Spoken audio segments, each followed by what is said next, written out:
What's up, you guys? Your girl G here. Welcome back to my channel. Appreciate you for tuning in. And y'all know we have to talk about another episode of Real Housewives of Atlanta. Now, Real Housewives of Atlanta, you know, kind of is giving. It's given. You know, it's doing what needs to be done. But it's also been very frustrating because, y'all, we wanted to root for Marlo. We like, y'all, we got to give Marlo her peach. She has been, you know, a friend of the show for years. You know, let's see what she gonna do. And girl, Marlo, didn't nobody tell you to do all this? Didn't nobody tell you this was the way to go? Now, is it entertaining and is it giving us something to talk about? Yes. But the problem is, it's like, Marlo, the whole point of being on a show is to be able to keep coming back. And you ain't gonna be able to keep coming back if nobody wants to film with your old low down hanging ass. Like, if you constantly keep going after people in a low down way, or nobody wants to film with you, bitch, they gonna ice you out. And Kandi has done a lot for you. We all know it is definitely circulated about how much Kandi has done for Marlo. So for you to come at her like the way you're doing, it's not getting you anywhere. I understand you feel like, well, I gotta go for, you know, the big dogs on campus, you know, the seniors on campus, i.e. Kenya and Kandi. But they might not want to be the ones you go after because, one, Kenya, we all know Kenya don't mind tussling in the mud, you know, because you hoes like to tussle, okay? You hoes like to tussle. You know, Kenya don't mind getting in the dirt with your ass. So, you know, that's one person we've clearly seen in the past. Hell, if you think we ain't lying, go ask Tanya when Kenya brought the cookie bitch. Like, you know, Kenya don't mind being messy. But on the other hand, we have Kandi, and that's Bravo's cash cow, Marlo. That is where the money reside. And if you think they're gonna kick Kandi's ass off for you, oh, girl, you just confirming how stupid people think you really are, okay? But nonetheless, you guys, let's go ahead and get into Real Housewives of Atlanta. It was, you know, it was enough to talk about, a little yang. So let's go ahead and, you know, get into it. If you're new to my channel, I appreciate you for tuning in, okay? And everybody else, the Juice Wives crew, go ahead and hit that thumbs up button. Y'all make sure to drop it in the comments and tell me how you feel about the episode. And let's go ahead and get into it. So we open up, everybody's the next day after that shit show of a dinner. Kenya's old little play date for the night. He was gone. Like, I did not sign up for this. But we see Kandi in the bathroom talking with Todd, and she's basically like, this bitch had the motherfucking nerve, you know, she had the nerve to come for me. And Todd's like, man, yeah, I know. Basically, it's just showing how insecure she is. Like, and Marlo, as much as she does present to be this woman, you know, who's like, you know, this feminine nomad, where, like, you know, I can do what I do, use men for, you know, what I need them for. But I still, at the end of the day, she's a woman who I think sees, think people like Kandi and Kenya and poking at their marriages, poking at their relationships. And I think a part of Marlo does feel like she wants one of those things, but her trust for men is just so low, and she's already been in this cycle she's so used to. Marlo's always in survival mode. And I learned that through a thing, just, you know, talking with my life coach and stuff like that. There are some people who constantly live in survival mode, which means they're always looking for a fight or looking for something to overcome. And sometimes it's not that hard. Sometimes it really is just allow yourself to go with the flow of life. But if you always had to fight for everything you got, i.e. Marlo, you know, growing up the foster care system, you know, working to get her sister, like, if you're always in survival mode, you know, to such an extent, like, you'll view every situation as like combat. And that's what Marlo has been doing. Like, she's been fighting with Kenya and Kandi, you know, kind of low-key unnecessarily, and it's not good. But Kandi at this point said, I'm tired. That was my last straw. And we know Kandi has done a lot for Marlo, which is why I think she's really pissed off the most, because it's like, bitch, I done a lot for you, okay? And Todd basically let it be known, bitch, remember, I'm production. You want to talk about me being only a production mate, being Kandi's sidekick. But remember, I know how you got here. And do you believe Todd when he said that? He said, when he told Marlo, bitch, I know how you got here. Do y'all believe him? Because I do. But nonetheless, everybody's got to get on the bus. What was the first event that they had to do? Sanya was getting everybody together, you know, because she had planned today, basically, Marlo and Drew are finally gonna race, right? So everybody's getting on the bus. Sanya, Drew comes downstairs. Sanya gives her, the USA, little jumpsuit or whatever. And Drew kind of feels like, oh, here we go. Sanya, here we go. Sanya loves, showing off her, Olympic stuff, and they do a flashback of her showing her gold medals. And it's like, Drew, like, you had your moments like that, like, where you be showing off certain things and, doing little things like that. So it's like, Drew, what she's doing isn't that just like crazy. Do I think Sanya does them with the utmost intent of like constantly rubbing people's faces like, oh, bitch, I'm the Olympics, like, bitch, this is what I do? No, I think she genuinely is like, when you go to Olympics and get 4 gold medals, like, that's something, and like, I think she genuinely is proud. She's in Jamaica, so she's feeling, the air of like, this is some shit that I've done. I just kind of feel like, Sanya doesn't naturally do it with the intent of gloating, but it's a little gloat on the end. It's just a little bit, just a touch, just a tad bit. So she gives Drew the official USA jumpsuit, and they go on the bus, and of course everybody's waiting, and guess who we waiting on once again? Kenya. Now, Kenya, bitch, if there's anything that is annoying, it's like somebody who does not care for your time. Pisses me off. Like, if you're gonna be late, let me know. If you can't show up, let me know. Like, I value my time. Time is something you don't get back, bitch, okay? So Sanya's texting her like, hey, we downstairs, you coming? Of course, Kenya's like, okay, I'll try to hurry up. Bitch, what you mean try to hurry up? No, hurry up. So now they waiting another 15-20 minutes, and Sanya's like texting her, I gotta go. But we see Kenya flash upstairs, and she over there just taking pictures. Click, click, click, click. Oh, look at the beach. Click, click, click, click.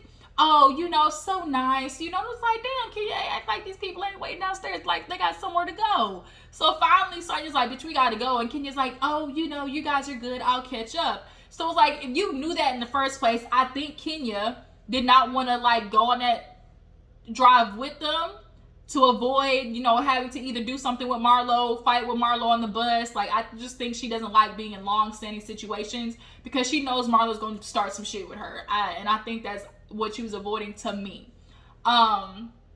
So everybody's on the way. Basically, Marlo apologizes to Drew, and it's kind of like, okay, like, Marlo, see, this is the thing about Marlo. She'll do some shit and then get this, like, half-ass apology. And it's like, she just really does the apology to just try to, like, sweep what she did under the rug, And so, I'm going to apologize before, they address me. Let me just beat them to the punch and give them what they want to hear. And so, the producer's like, does Marlo owe you an apology? And Kandi was like, I don't give a fuck who she apologized to. I don't give a damn. Like, at this point, Kandi has, like, checked out for sure on Marlo. She has checked out on that ass. So the first place they go to is the Devon House, which is like this famous ice creamery, and I love me some good ice cream. Jamaica almond fudge from is it Baskin Robbins? Yes, Baskin Robbins. Jamaica almond fudge, that is my shit. Jamaica almond fudge from Baskin Robbins. What's your favorite ice cream? Jot down in the comments. But yeah, she got the rum raisin, of course, and so then, everybody's talking, and who went outside? So Sheree pulls Marlo outside to basically talk to her. Now, see, here's the thing. Sheree knows she needs to do better with holding her friends accountable, because a lot of people look at Sheree when she does have these situations with having friends who get into it with other people, and she just kind of sit there. Especially when she was friends with Kim at the reunion. Everybody was looking at Sheree like, you knew good and goddamn well your friend was wrong. Why were you not holding her accountable? Sheree a lot of times will see that her friend is doing too much, but then just kind of like, and it's like, bitch, there's a such thing as like, oh, my name Bennett, I ain't in it, let me just kind of like let these two handle it. And knowing that you're friends with someone and they blatantly dead ass wrong. And like, Sheree knows that with Marlo. And so I guess she tried to soften the blow by being like, sometimes your passion can maybe come across too forward or, aggressive. And Marlo, bitch, this is what you're going to stop doing too. This, I don't know how we got here. how did we end up like this? Ma'am, we ended up like this because of you. What you mean? Marlo, you always be starting some shit and now you confused why all of a sudden this fight and this big ass flame, came to fruition. Because, bitch, you was pouring gasoline on it. Like, what do you mean? Marlo, every time something pops off, is hitting everybody with the, I just don't know how we got here.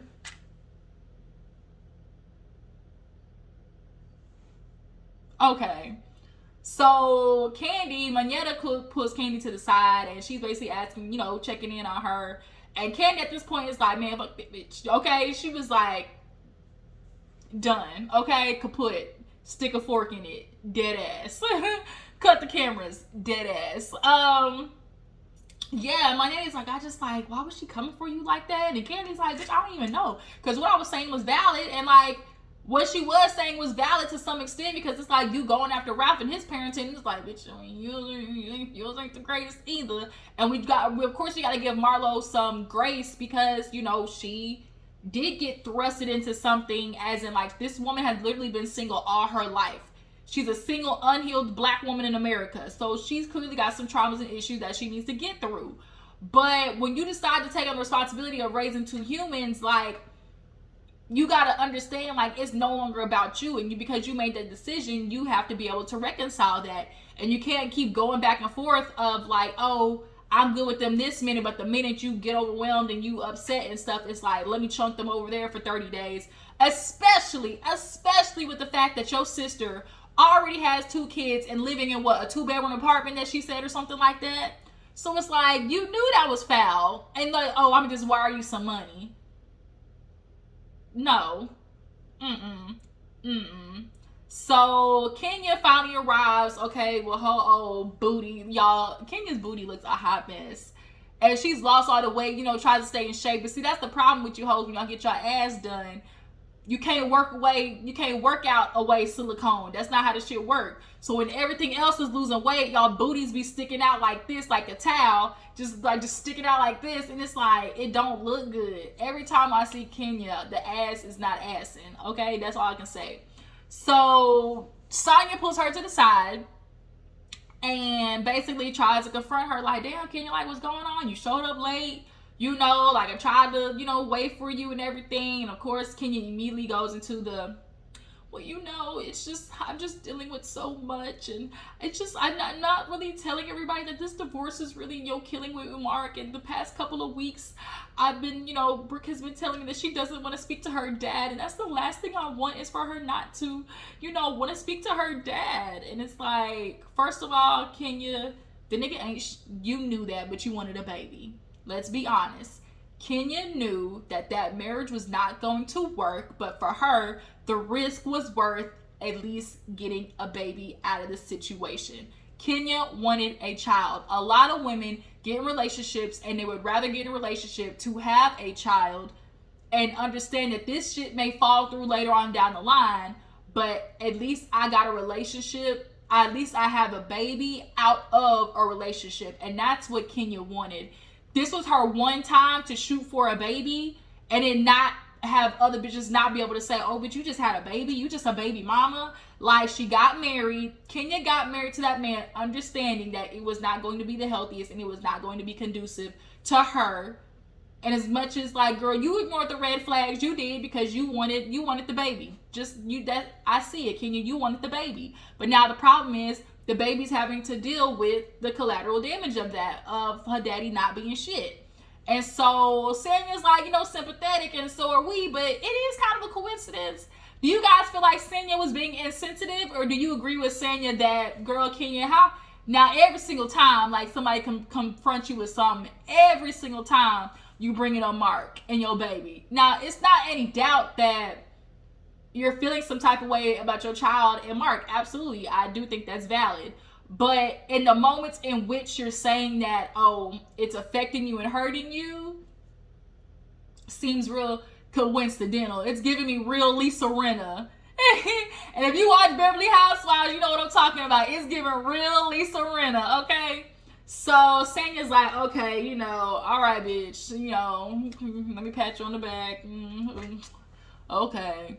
So they basically go to the track. Marlo's trying to do everything to get out of this motherfucking race. She's like, oh, the Cajun chicken or like the jerk chicken, you know, y'all, my stomach hurt, you know, I forgot my shoes. And everybody's like, bitch, you running, okay?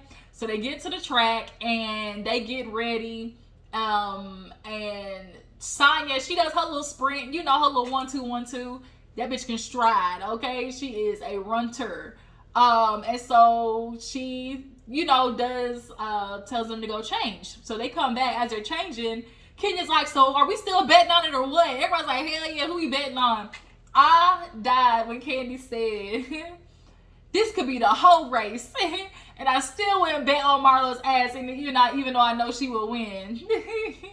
The horror race. It's like, if we talk about the horror race, I mean, Marlo, are you gonna be in first place? Because it's looking like it's looking like you would be in first place. But Kandi said it could be the horror race, and I still wouldn't bet on that bitch. So they come out, and then Marlo got on this white outfit looking like she in a Calvin Klein magazine. But Marlo said, bitch, I got this body done, and y'all gonna see it, okay? So she came out, Drew came out in her little outfit or whatever, her little 1-2 piece. And they do the introduction, you know, standing in this corner, Marlo, keep a John Thompson. Marlo, keep a John Hampton. Marlo with the Tom, Dick, and Harry Hampton. And then we got Drew with the narcissistic ass husband, you know, and on the left side. Drew with a I'm gonna adopt you but not really adopt you. What's Drew's last name? Drew, Ralph, what's their last name? Fuck, what's Drew's last name? Drew Sedora. Yeah, that's what it is. I'm like, I know this bitch's last name. Drew staying with the man for the kids, even though he's adopted, not really adopting Sedora in the right corner, you know, and everybody's like, yeah, you know, clapping or whatever. So Sanya hits them with the down, saying hut, and they go running. And it's like, you know, doom. See, here's the thing that Drew, you kind of underestimated. Granted, Marlo's not really a worker outer, but the bitch got legs. See, for 2 steps that Drew's taking, Marlo's taking 1. Okay, the bitch is galloping, right? She is just stepping. You know, she galloping. So we see Drew trying. It's like, bitch, are you sure are you gonna bounce back body by Drew? Drop it with Drew, because dropping with Drew is not looking too like it's working out on you too well, Drew. That's all people is saying. That is all people is saying. So they get the little flash at the end of the finish line. Marlo comes in first, and then they keep do a playback, and Drew is determined to say that she won. She is not trying to lose in nobody like Marlo, somebody who don't work out. It's like, bitch, the workout regimen that you doing ain't really clicking. So yeah, so she feels like, oh, and I want to play back. I won. So she tries to get her little victory lap in, but that bitch fell short. She said, oh, my foot. It bursted again. Oh my God. So Ralph goes over to check on his wife. She started crying. She's like, I just know it's my Achilles. And literally at the worst time, and here come the minister. So Sanya's like, oh shit, gotta go. Like, let me go talk to the minister. And so it almost kind of seemed like, damn, son, you forgot about Drew. But like when the minister comes, like, bitch, you know, you gotta show respects. You know, like you just kind of gotta, you know. And so nonetheless, the minister actually goes over to Drew and was like, oh, let me take you to the best doctor on the island. You know, she was like, oh, you know, are you okay? You know, she does her little ministerial work. Oh, hey, giving real Bishop Woodbine. Bishop Woodbine, you know, oh my God, y'all, this finale of P-Valley, it was just so good, y'all. P-Valley better come back. It better motherfucking come back, y'all. Stars, don't you play this? Don't you play with our emotions like that? Bishop Woodbine, Mayor Bishop Woodbine, okay. Keisha ass in jail.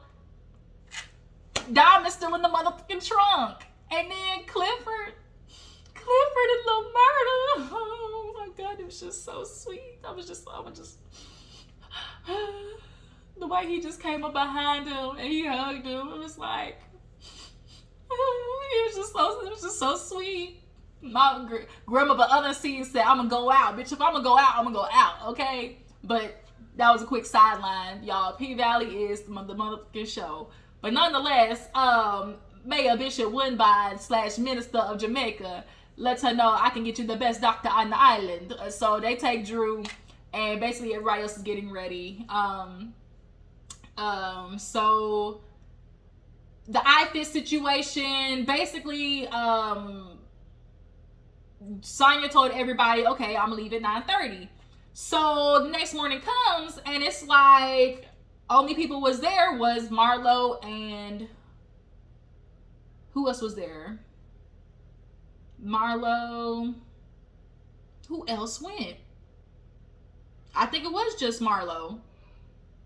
And it's like, Marlo got her ass up and went, but the thing is, the ladies are trying to say, oh, we were downstairs and we were waiting. First of all, Sheree, your ass was waiting on the beach, so the bus ain't taking off at the beach. And then two, Kenya, she was saying she was down there, but you know, she called Sanya, but Sanya said she lost her phone. But now they're trying to take it as, oh, bitch, were we uninvited? And it's like, okay, now, okay, we get production coming in right here. You know, we gotta pick a fight at the end of the episode. So we're just gonna take it as y'all were uninvited. But we know good god dang well, Kenya, your ass show up late, okay? Did you really want to go? Because Marlo found a way to get her goddamn car and go up there. So they're doing the office situation. Ross, he's struggling. I mean, you can't check off all the boxes, okay? You can't be fine and know how to read off a prompter. Like, you know, it's gonna be either one, because y'all, Ross is fine. He is fine, okay? Sanya got her a good one. Got her a good man, Savannah.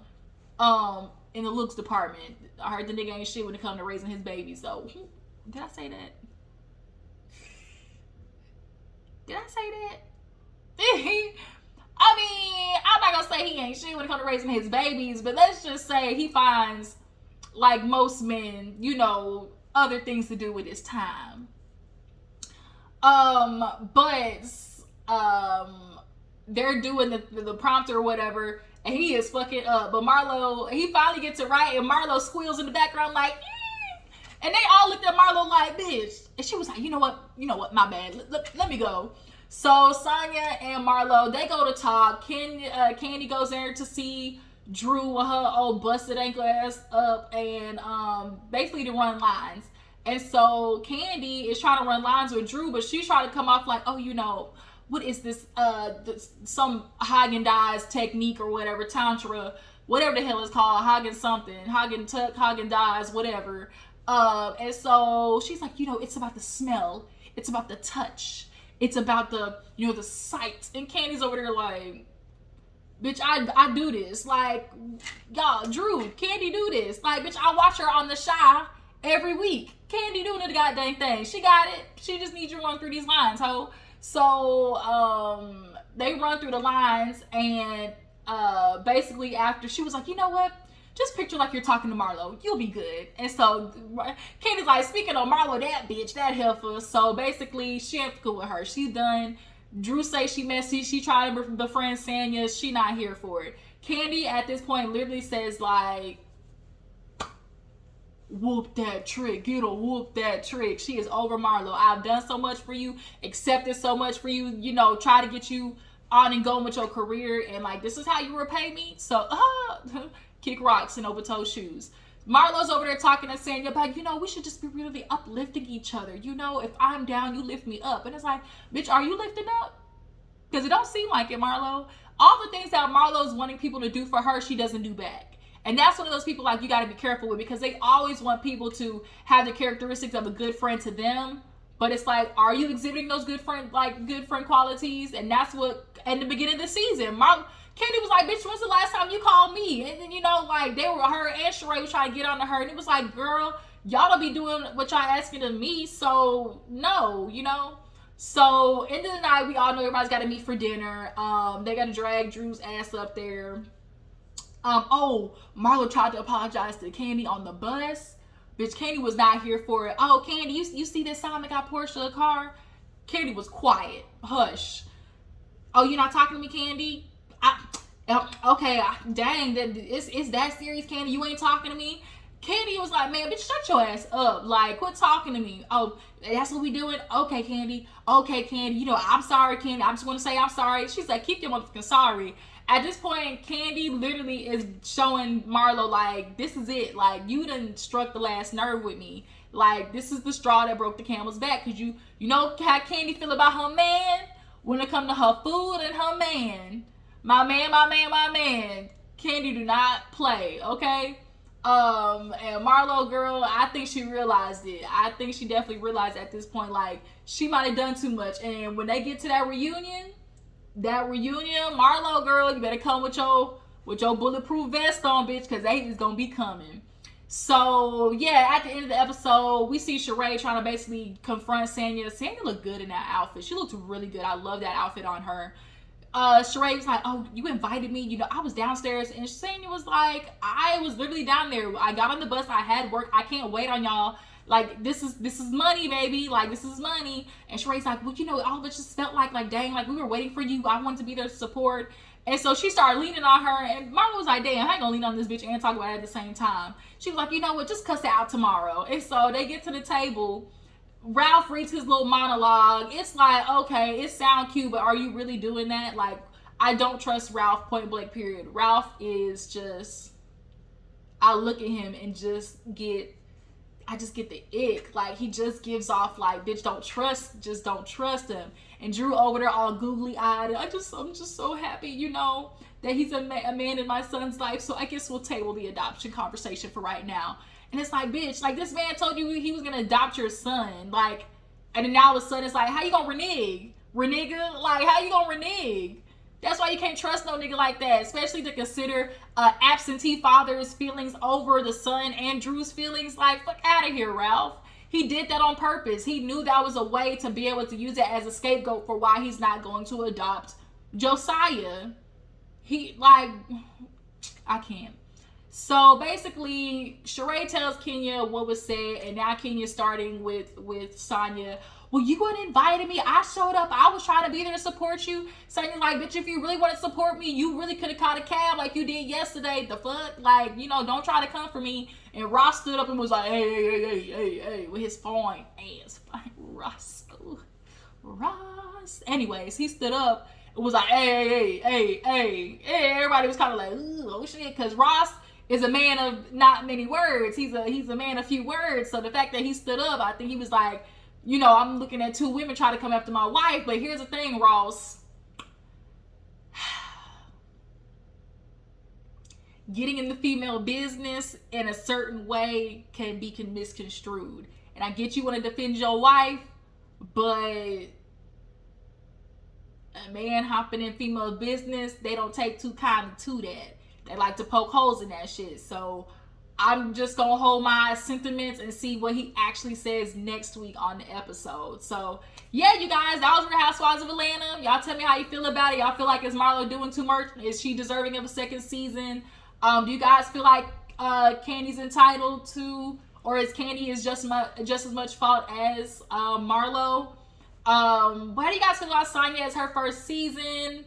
Oh shit, I forgot about the ladies on Catamaran on the damn boat, y'all. So Sheree, Monyetta, Kenya, and Monyetta's husband, y'all. Monyetta's husband is fine, little white man with his little beard and shit. Like, he look real cute. He's handsome. And it was funny because they went to the boat and Kenya's like, whose ass am I gonna look at today? She's like, small, medium, large, and Sheree's friend got ass for days. Shorty got ass for days. So she had a big old booty. I don't know if it was real or not, but you know, the Jamaican men love a good dirty round with the bum. Okay, so they get on the boat and they jigging it up, living it up. Kenya's living her life, okay, and of course you gotta have the conversation of she by Sheree. Is she by? I hope she got it.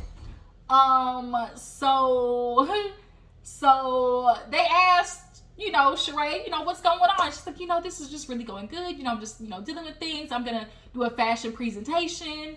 And so Kenya's like, what you mean presentation? She's like, you know, I'm just going to do the looks. So basically Sheree is literally saying, like, I'm going to, like, go from fashion show to presentation because in order for it to be a fashion show, you can't just have 2-3 looks. Like, you need to have a multitude of looks.